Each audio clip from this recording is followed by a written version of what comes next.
Hello, and welcome to the Tentative Tutor channel. Let's make percentages easy. 40% of what number is 9? How can we solve this? We'll translate the question into an equation.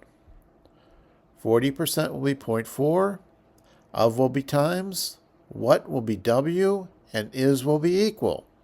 So we get 0.4 times w is equal to 9. Let's solve this equation for w. We'll divide both sides by 0.4.